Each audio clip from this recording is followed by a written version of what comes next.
Video शुरू करने से पहले चैनल को सब्सक्राइब करना न भूलें और हाँ, बेल आइकन भी प्रेस करें। नमस्कार, मैं सुनील वर्मा ध्येय आईएएस टीम की ओर से आपका स्वागत करता हूं ध्येय टीवी पर। हम बात करेंगे डेली करंट अफेयर्स के अपने प्रोग्राम पर, जैसा कि हम प्रतिदिन करते आए हैं। इस वीडियो में हम बात करेंगे ओपेक और ओपेक प्लस के विषय में, समझने का प्रयास करेंगे यह संगठन क्यों खास हैं और साथ ही समझेंगे कि आखिर ओपेक प्लस में इस समय क्या चल रहा है, जिसकी वजह से यह कहा जा रहा है कि ओपेक प्लस में बढ़ता हुआ तनाव इसके विघटन का कारण बन सकता है। आइए इसको थोड़ा सा समझते हैं। आपको पता है जो तेल निर्यातक देश हैं उन्हीं के संगठन का नाम है ओपेक, और दूसरे शब्दों में यह उन देशों की अंतर्राष्ट्रीय संस्था है जहां पर प्रचुर मात्रा में तेल पाया जाता है। और हुआ क्या था कि वर्ष 1960 में इसका गठन किया गया, और गठन इसलिए किया गया ताकि सभी जो तेल उत्पादक देश हैं, कुछ प्रमुख देश, वह मिलजुल कर बैठें और यह डिसाइड करें कि हमें कितना प्रोडक्शन करना है। आपको पता है कि जो तेल की कीमतों का निर्धारण होता है वो किससे होता है? डिमांड और सप्लाई से।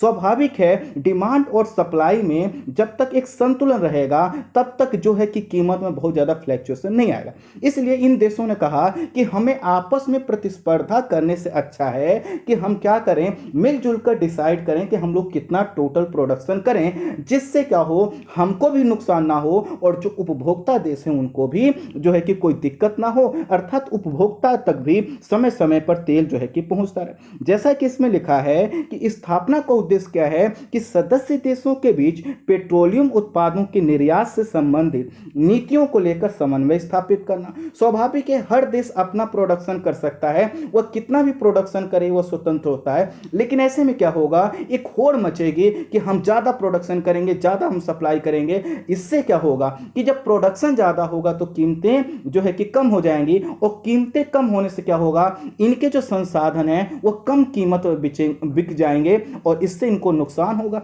इसी सब उद्देश्यों के तहत इसको स्थापित किया गया। इससे जो उपभोक्ता देश हैं उनको भी जो है कि समय समय पर आवश्यक मात्रा में आयात जो है कि होता रहता है उनको, और ये जो देश हैं निर्यात करते रहते हैं, और इससे क्या होता है, कोई टकराव किसी भी देश में नहीं होता है।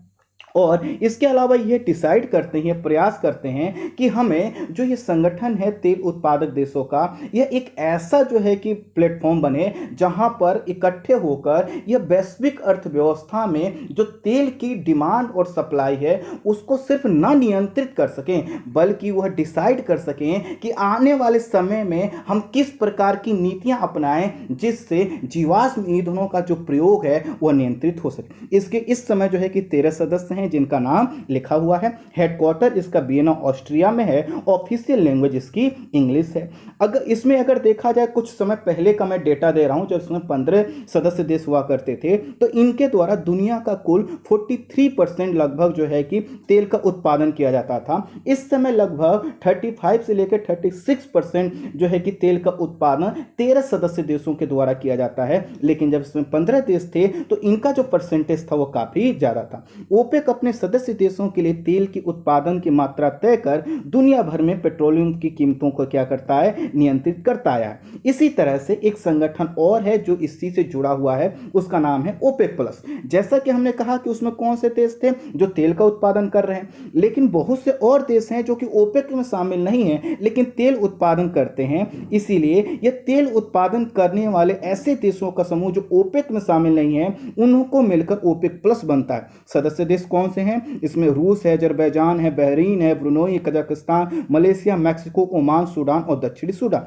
स्वाभाविक है, इसमें देख रहे हैं कुछ बड़े देश हैं और इनके पास जो है कि क्या है, तेल उत्पादन करने की कैपेसिटी भी ज्यादा, जैसे कि आप रूस को देख सकते हैं। तो इसी तरह से ओपेक और ओपेक प्लस जो है कि वर्ष 2016 में अल्जीरियस में जो है कि इकट्ठा हुए, अल्जीयर्स में, और वहां पर उन्होंने कहा कि हमें क्या करना है कि ऐसा नीति अपनाना है जिससे ओपेक की जो क्षमता है वो बढ़ सके, और साथ ही साथ ओपेक से जो बाहर देश हैं उनको मिलाकर ओपेक प्लस एक संगठन बना। तो दोनों मिलकर, अर्थात ओपेक और ओपेक प्लस मिलकर कैसे पेट्रोल के उत्पादन को लेकर, जो कच्चा तेल है उसके उत्पादन को लेकर नीति बनाए, इसी के तहत इसको स्थापित किया गया। और अभी क्या होता है, ओपेक और ओपेक प्लस दोनों मिलकर एक दूसरे के साथ समन्वय स्थापित करके पेट्रोलियम के उत्पादन को नियंत्रित करने का प्रयास करते हैं।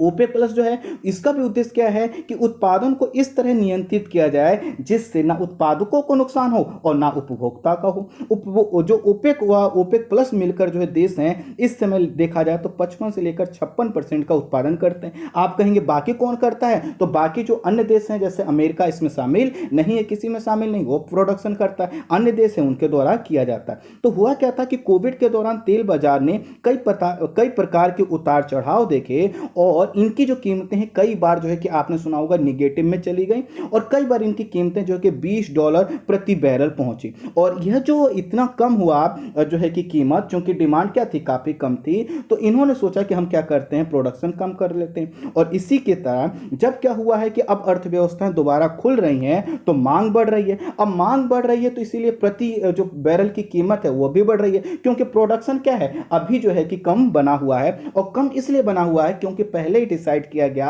अर्थात जब कोविड चल रहा था, जब लॉकडाउन की कंडीशन थी, कि हम क्या करेंगे, प्रोडक्शन कम रखेंगे। और इससे क्या हो रहा है कि जो प्रति बैरल कच्चे तेल की कीमत है $75 चली गई है। ऐसे में यह विवाद बढ़ रहा है कि आखिर उत्पादन बढ़ाया जाए या नहीं बढ़ाया जाए। कुछ देश ऐसे हैं जो ये कह रहे हैं कि उत्पादन बढ़ाया जाए क्योंकि क्या तेल की डिमांड ज्यादा है, और हमारे जो संगठन चाहे ओपेक हो या ओपेक प्लस हो, उनका उद्देश्य क्या है कि हमें डिमांड और सप्लाई में क्या करना, संतुलन स्थापित करना। कुछ देश ऐसे कह रहे हैं कि नहीं, हमें उत्पादन को नहीं बढ़ाना चाहिए, हमें जितना उत्पादन कर रहे हैं इतना ही बेचना चाहिए, अधिक कीमत पर बेचना चाहिए, इससे क्या होगा, हमें अधिक लाभ मिलेगा। अब इस विवाद का जो प्रारंभ होता है इसमें दो देश हैं, सऊदी अरब और संयुक्त अरब अमीरात। दोनों अच्छे देश हैं, एक दूसरे के साथ इनके संबंध अच्छे हैं, लेकिन इस समय तनाव बढ़ रहा है। तनाव इसलिए बढ़ रहा है क्योंकि ओपेक प्लस की बैठक आज हुई है और इसमें संयुक्त अरब अमीरात के अलावा जो है कि अन्य कुछ देश हैं वो ये कह रहे हैं कि हमें क्या करना है, उत्पादन में जो कटौती की गई थी अब उसको बढ़ाने की जरूरत है। दूसरे शब्दों में कि जो सभी देशों से कहा गया था कि हम सभी लोग मिलकर उत्पादन में कटौती करते हैं, तो अब यूएई कह रहा है कि हमें अब जो उत्पादन में कटौती का हमने निर्णय पिछला लिया था उसको बदलने की जरूरत है, उत्पादन बढ़ाने की आवश्यकता है। वहीं सऊदी अरब और अन्य देश कह रहे हैं कि नहीं, हमने जो उत्पादन कटौती का निर्णय लिया था उसी को कायम रखा जाए और न सिर्फ इस साल के लिए बल्कि आगे आने वाले 2022 के लिए भी हमें उत्पादन कटौती का जो हमने टारगेट रखा था उसको मानकर चलना होगा, अर्थात कम ही उत्पादन करना चाहिए। अब यूएई जो है कि यह कह रहा है कि नहीं, ये ठीक नहीं है।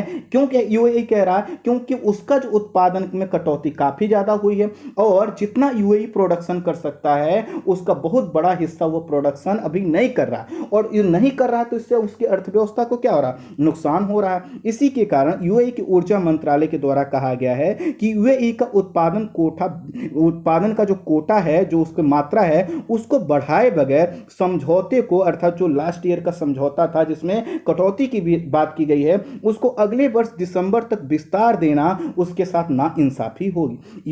यूएई का यह भी कहना है कि अगर हमारा उत्पादन बढ़ा दिया जाए तो इससे क्या होगा, क्योंकि जो तेल की कीमतें हैं वो कम हो जाएंगी और जो आयातक देश हैं उनको भी क्या होगा, लाभ होगा। यूएई का यह भी मानना है कि बाजार को भी कच्चे तेल की सख्त आवश्यकता है क्योंकि सभी जगह डिमांड है, सभी अर्थव्यवस्थाएं अब खुल रही हैं, इसलिए उत्पादन बढ़ाना चाहिए। आप यहां पर देख सकते हैं estimated OPEC crude oil production April और मई 2021 का दिखाया गया है। तो इसमें देखिए कि आपको दिखाया गया है कि उनकी कैपेसिटी क्या है, प्रोडक्शन क्या है, और आप देखें कि कैपेसिटी का कितना % यूटिलाइज हो रहा है। तो इसमें नीचे देखिए यूएई के दिखाया गया है और यूएई क्या कर रहा है, अपने प्रोडक्शन का सिर्फ और सिर्फ 64% यूटिलाइज कर रहा है। स्वाभाविक है, इससे क्या हो रहा है, यूएई को नुकसान हो रहा है। और ऐसा नहीं है कि सिर्फ इसी को नुकसान हो रहा है, बाकी देशों को भी हो रहा है। सऊदी अरबिया क्या कर रहा है कि अपने प्रोडक्शन का लगभग 74% यूटिलाइज कर रहा है, तो उसको लग रहा है नहीं, हमें ज़्यादा दिक्कत नहीं है। लेकिन ऊपर जो देश हैं उनका देखिए वह काफ़ी ज़्यादा प्रोडक्शन कर रहे हैं। तो इसीलिए क्या हो रहा है कि जो अंतर है ना कैपेसिटी यूटिलाइजेशन में, यही क्या है, तनाव का कारण बनता जा रहा है। अगर आप देखें तो जो ज़्यादा प्रोडक्शन करने वाले कंट्रीज हैं उनकी लिस्ट यहाँ पर दी गई है कि किसके द्वारा कितना प्रोडक्शन किया जाता है। अब इसमें देखिए यूनाइटेड स्टेट्स अर्थात अमेरिका क्या करता है, कितना ज़्यादा प्रोडक्शन करता है। सऊदी अरबिया, रसिया, कनाडा, आप देख सकते हैं कितना करते हैं, आगे मैं बताऊंगा। तो इस तरह से मतलब यहाँ पर भी देख लीजिए, आगे भी मैं बताने वाला हूँ। इस तरह से आपको क्या लग रहा है कि जो यूएई है वह जो है कि चाहता है कि उसको अभी काफी कम प्रोडक्शन करता है, वो और ज्यादा करे, और ज्यादा करके अपनी अर्थव्यवस्था को क्या करे, गति दी। इसीलिए यूएई ने कहा है कि कोविड के दौरान सभी देशों को नुकसान भले ही हुआ हो, लेकिन सबसे ज्यादा त्याग जो है यूएई को करना पड़ा है, जो कि यूएई के लिए ठीक नहीं है। यूएई को 2 वर्षों तक अपनी करीब 1/3 उत्पादन क्षमता बंद रखना पड़ा है। और ये जो क्षमता बंद पड़ी हुई है, इससे क्या हो रहा है, यूएई को लग रहा है कि हमारा काफी ज्यादा आर्थिक नुकसान हो रहा है। कोविड के कारण जैसे जैसे इसकी अर्थव्यवस्थाओं को नुकसान हुआ है, तो यूएई भी इससे अछूता नहीं है। यूएई का मानना है कि अबू धाबी ओपेक प्लस गठबंधन के भीतर अलग थलग है और पूरे समूह बनाम एक देश का ये मुद्दा बनाया जा रहा है, जबकि यूएई कह रहा है कि नहीं, ऐसा नहीं है, हमें क्या करना होगा, सभी देशों को साथ लेकर चलने की आवश्यकता है। यूएई उत्पादन में बिना शर्त वृद्धि की मांग कर रहा है और कह रहा है कि हमें जो है कि जो पुराना समझौता है उसको एक्सटेंड नहीं करना चाहिए, जो कटौती के लिए था, अब हमें क्या करना चाहिए, उत्पादन को बढ़ाना चाहिए। इसी के कारण समीक्षकों का कहना है कि यूएई के साथ साथ अन्य देश जो कि अपने कैपेसिटी का कम यूटिलाइज कर पा रहे हैं, वह क्या करेंगे, इस तरह की मांग करेंगे। और आने वाले समय में जो रसिया के नियंत्रित वाला ओपेक प्लस है उसमें तनाव बढ़ सकता है, और इसका प्रमुख कारण होगा अमेरिका। कई बार यह भी कहा जा रहा है कि अमेरिका ही क्या कर रहा है, इस तरह तनाव के क्रिएट कर रहा है, और वह ये चाहता है कि जो रसिया का नियंत्रण है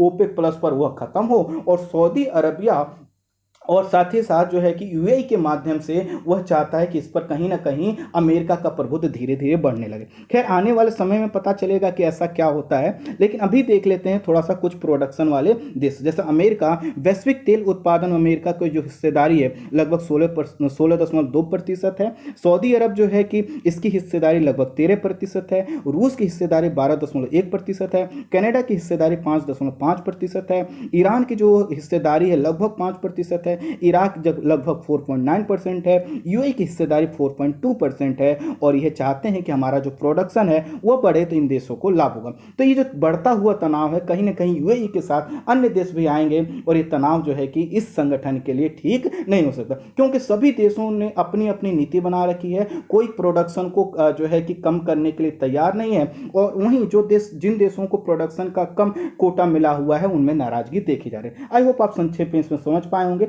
इस वीडियो में इतना ही। Thank you so much.